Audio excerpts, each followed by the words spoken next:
तो कहानी शुरू होती है और हम एक लेडी को देखते हैं जिसका नाम एमा है, जो अपने बॉयफ्रेंड के साथ उसके घर पर होती है।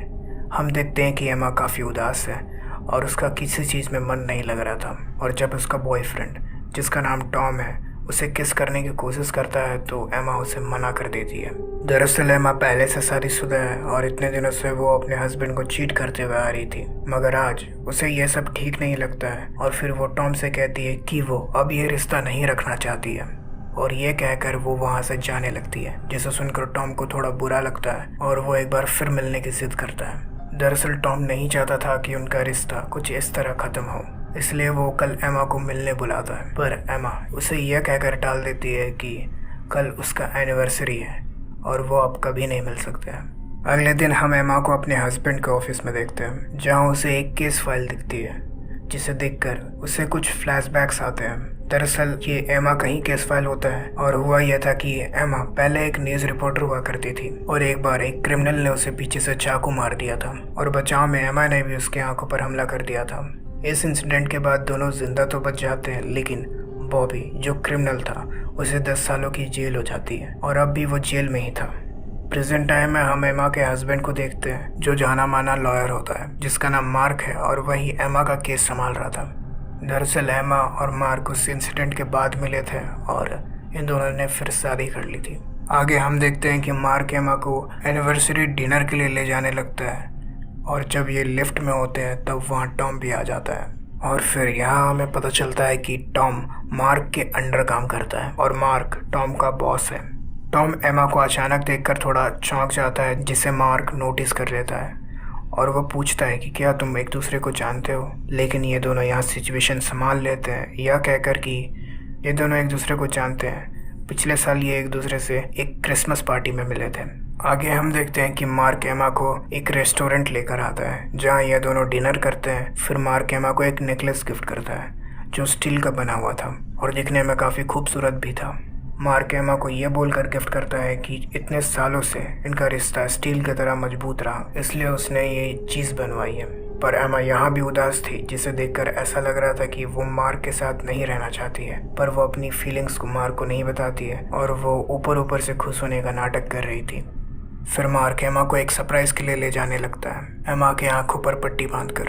पर एमा को ये सही नहीं लगता है, इसलिए वो बार बार पट्टी खोलने की जिद करती है, मगर मार्क उसे बार बार यह कहकर मना कर दे रहा था कि उसे सरप्राइज खराब नहीं करना चाहिए। लेकिन कुछ देर बाद एमा से रहा नहीं जाता है और वो पट्टी खोल देती है। उसके बाद एमा को वो फार्म हाउस दिखता है जहाँ ये पहले आया करते थे, जहाँ इनकी बहुत सारी अच्छी यादें हैं, और यही मार्क का सरप्राइज था। फिर ये दोनों यहाँ एक बहुत अच्छी रात बिताते हैं। अगली सुबह जब एमा की आँख खुलती है तब वो एक चीज़ नोटिस करती है कि वो हथकड़ियों से बंधी हुई है मार्क के साथ। एमा के पूछने पर कि ये सब क्या है, मार्क सिर्फ एक ही चीज़ बोलता है कि अब असलियत का सामना करो, और वो खुद को गोली मार देता है। हाँ, इस फार्म हाउस में जहाँ सिर्फ ये दोनों थे और आस पड़ोस में कोई नहीं और चारों तरफ बर्फ गिरी हुई थी, मार्क खुद को गोली मार देता है।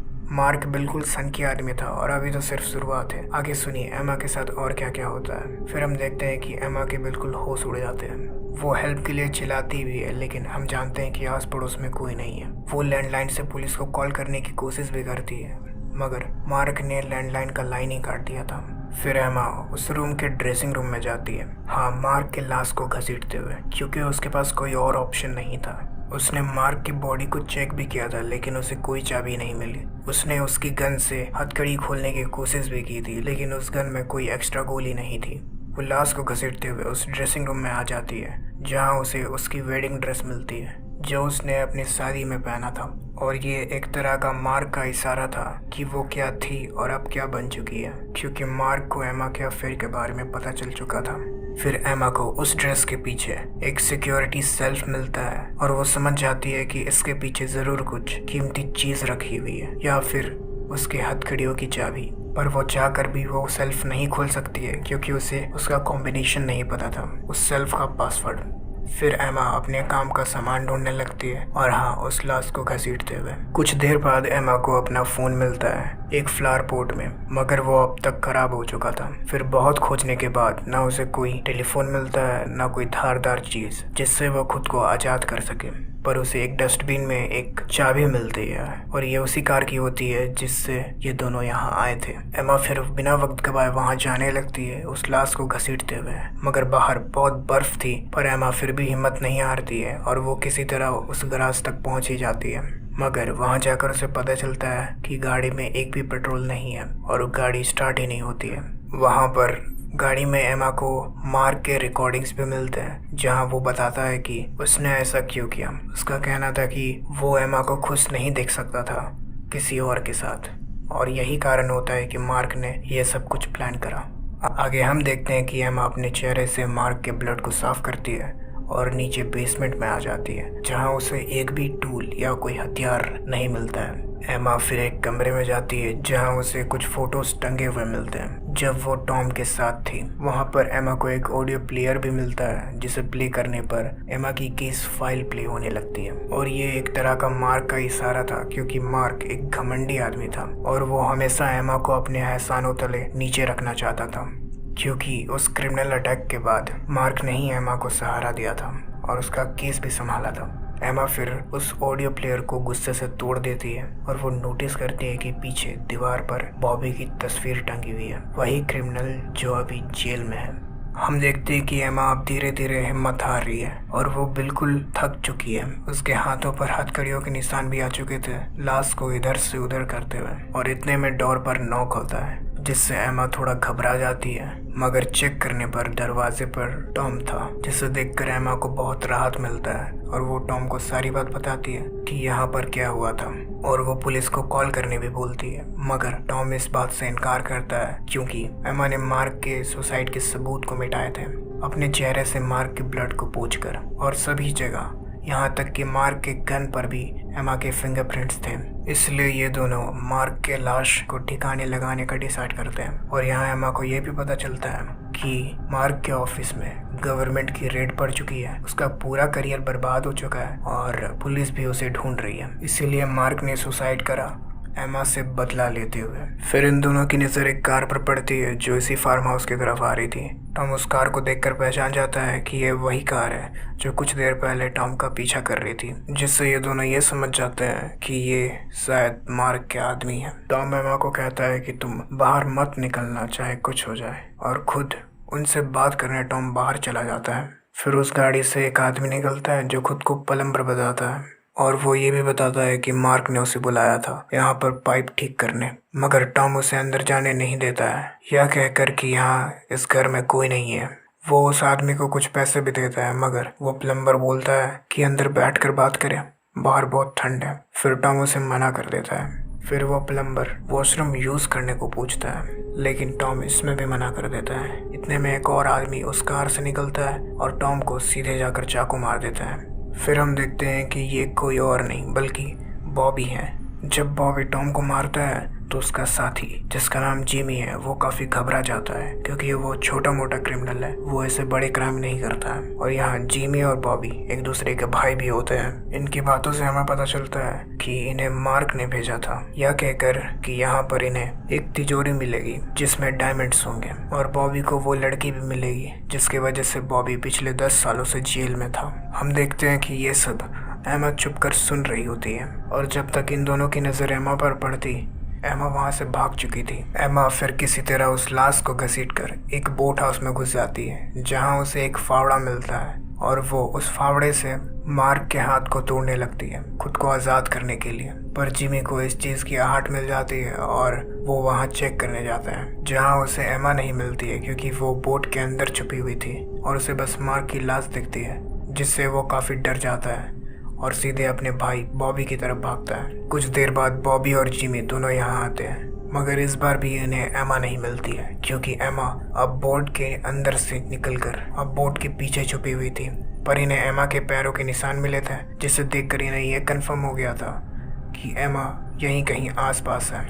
फिर ये दोनों एमा को खोजने में लग जाते हैं और एक बार तो ये एमा के काफ़ी नज़दीक पहुँचने वाले थे मगर एमा अपना दिमाग लगाती है और कार की चाबी से कार को लॉक कर देती है जिससे कार से आवाज़ आता है और ये दोनों गैराज की तरफ भागते हैं और ऑफ कोर्स वहाँ इन्हें एमा नहीं दिखती है।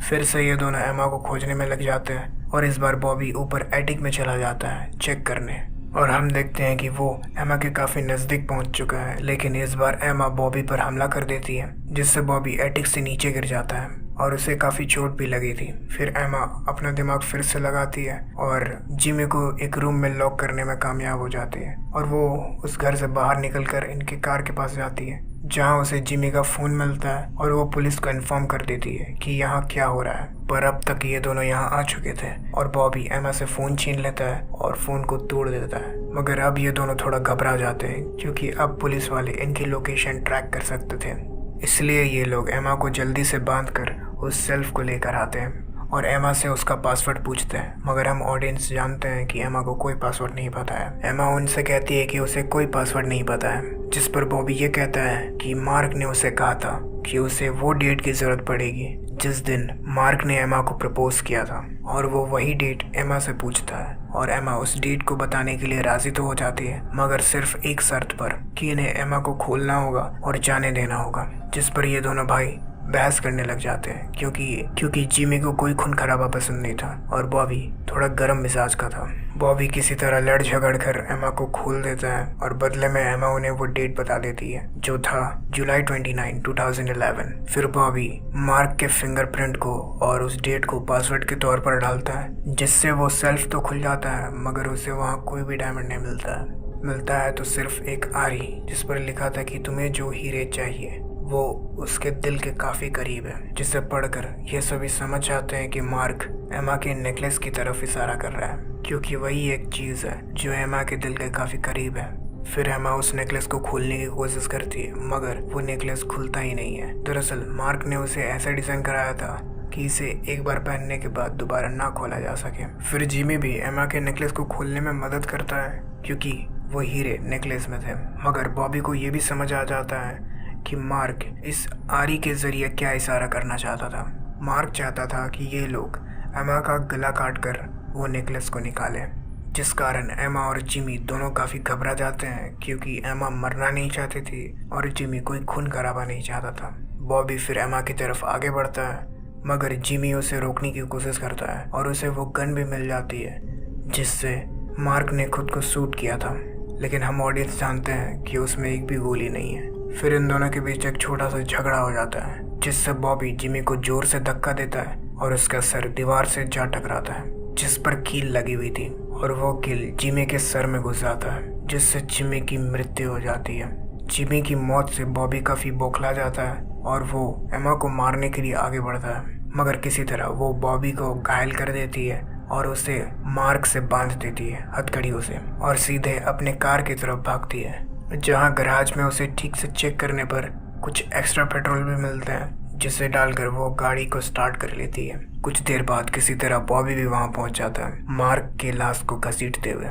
फिर एमा डिसाइड करती है कि वो बॉबी को गाड़ी से ठोक देगी और वो ऐसा करती भी है, लेकिन इससे उसका बैलेंस बिगड़ जाता है और एमा का ही एक्सीडेंट हो जाता है, जिससे एमा को काफ़ी चोट लग जाती है और वो रेंग कर वहाँ से भागने की कोशिश करती है, मगर बॉबी अभी भी जिंदा था और वो फिर से एमा पर हमला कर देता है। फिर हम देखते हैं कि ये दोनों जहाँ लड़ रहे थे वो एक जमा हुआ लेक है और इनके हलचल के कारण उस जगह का बर्फ टूट जाता है, जिससे बॉबी और मार्क दोनों नीचे गिर जाते हैं। एंड टाइम में बॉबी एमा के नेकलेस को पकड़ लेता है, जिससे वो भी पानी के अंदर चली जाती है।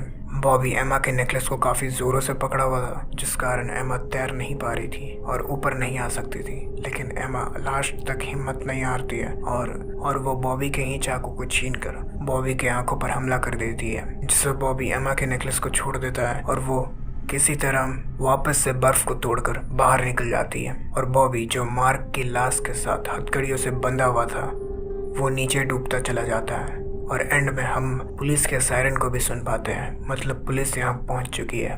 तो ये थी टिल डेथ मूवी की कहानी, जो 2021 में रिलीज़ हुई थी। ये रोटेन टमाटोज़ में 89% फ्रेश है, जो काफ़ी अच्छी बात है। IMDb पर मिले हैं इसे 6.8 स्टार आउट ऑफ 10 और इसकी मेटाक्रिटिक स्कोर है 66 आउट ऑफ 100। आपको यह कहानी कैसी लगी नीचे कमेंट करें, और मेरा वीडियोस बनाने का मोटिवेशन आपकी एक लाइक और एक सब्सक्राइब से काफ़ी बढ़ जाता है, इसलिए वीडियो को लाइक और चैनल को सब्सक्राइब करना ना भूलें। तो मिलते हैं अगली वीडियो में, बाय।